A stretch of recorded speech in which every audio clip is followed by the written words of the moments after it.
ఐదేళ్ల వైసీపీ పాలన ఎంత అధ్వానంగా సాగిందో అందరూ చూశారంటోంది టీడీపీ. పాలనలో అడుగడుగునా అక్రమాలు, చంద్రబాబును కూడా జైల్లో పెట్టినటువంటి దుర్మార్గం.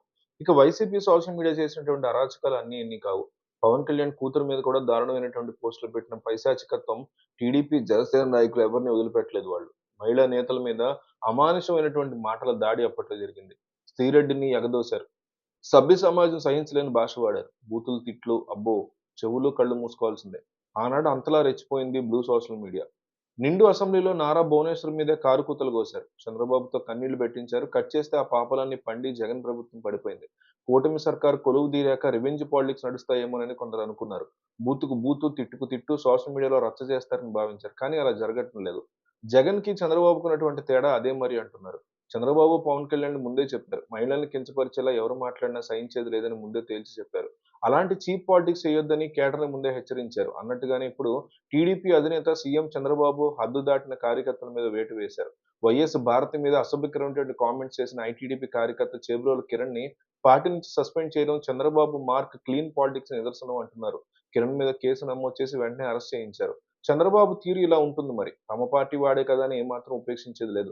క్షణం కూడా ఆలోచించేది లేదు. తప్పు తప్పే. వైఎస్ భారతిని కించపరిచేలా అసభ్యకరంగా మాట్లాడడం ముమ్మాటికి క్షమించరాని నేరమని సీరియస్ అయ్యారు. చేసిన తప్పు తెలుసుకొని కిరణ్ క్షమాపణలు చెప్పినా కూడా నో యూజ్.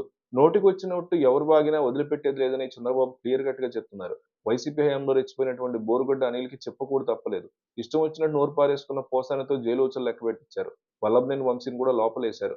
కొడాలి, జోగి, పేర్ని, రోజాలకు ముహూర్తం పెట్టేశారు. ఆల్జీవిని వదిలేది లేదంటున్నారు. ఇలా గతంలో ఓవర్ యాక్షన్ చేసిన అందరి మీద యాక్షన్ నడుస్తోంది.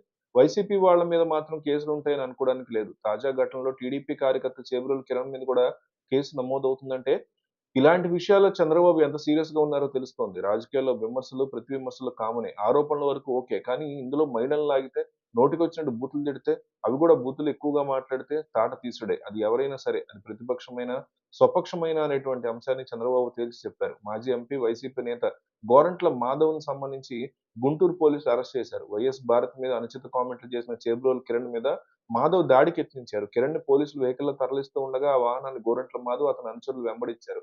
మంగళగిరి నుంచి గుంటూరు వరకు ఫాలో అయ్యారు. దారి మధ్యలో పోలీస్ వెహికల్‌ని అడ్డుకునేందుకు ట్రై చేశారు. ఆ తర్వాత ఎస్పీ ఆఫీస్‌లో కూడా కిరణ్‌ని కొట్టేందుకు మరోసారి మాధవ్ అతని నలుగురు అనుచరులు ప్రయత్నించారు.